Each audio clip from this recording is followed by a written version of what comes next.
प्रभु यीशु मसीह के सामर्थी और जलाली नाम में आज दिनांक 29 जुलाई दिन शनिवार को हम आप सब श्रोताओं का हार्दिक स्वागत करते हैं।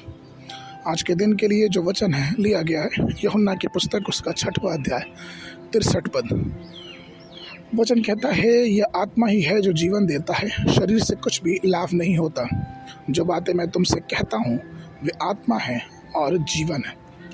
प्रियो, खुशी जो जीवन की धड़कन है कई परिवारों में गायब हो गई है।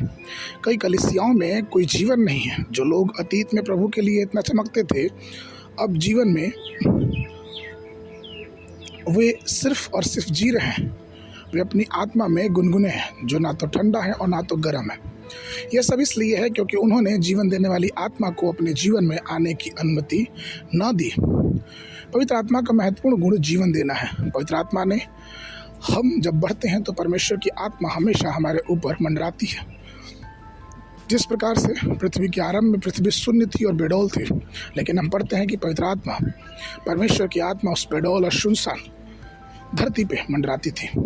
वो इसलिए क्योंकि परमेश्वर जानता है और उसने उसकी रचना करने के लिए तैयारी भी किया था।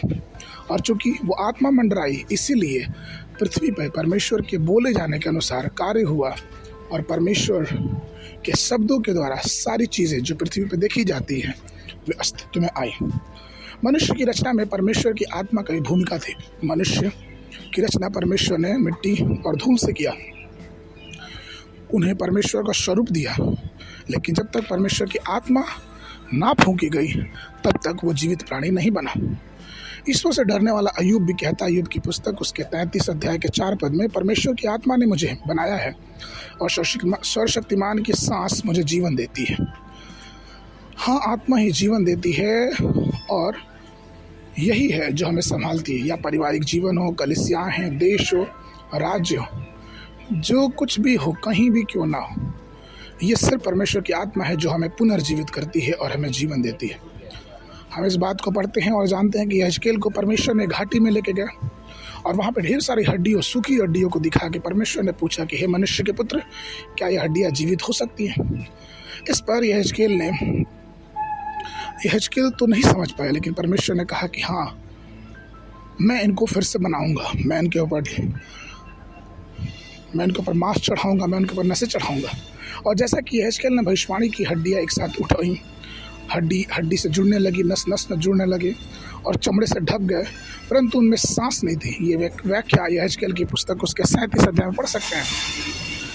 प्रियो, हम जानते हैं कि हड्डियां जुड़ने के बाद भी जब उनमें सांस नहीं थी, और सांस के बिना कोई भी महानता नहीं है। इसलिए प्रभु में प्रिय लोग, इस बात को हमेशा ध्यान रखें कि अगर हमारे जीवन में परमेश्वर की आत्मा का संचार नहीं है तो हमारे मसीही जीवन का कोई तात्पर्य नहीं है। इसलिए आइए हमेशा प्रभु के पास रहें और प्रभु की आत्मा को अपने जीवन में हमेशा ही कार्य करने दें। आज के मनन के लिए रोमियो की पुस्तक उसका 8 अध्याय 11 पद। परंतु यदि उसका आत्मा जिसने यीशु मसीह को मरे हुए में से जिलाया तुम में बसता है, तो जिसने मसीह को मरे हुए में से जिलाया वह तुम्हारे नश्वर शरीर को भी अपनी आत्मा के द्वारा तुम में बसाता है, वही जीवन देगा। बाइबल अध्ययन के लिए सुबह के समय भजन संगीता की पुस्तक उसका 49-50 अध्याय, शाम के समय रोमियो की पुस्तक उसका 1 अध्याय। परमेश्वर आप सब लोगों को आशीष दे।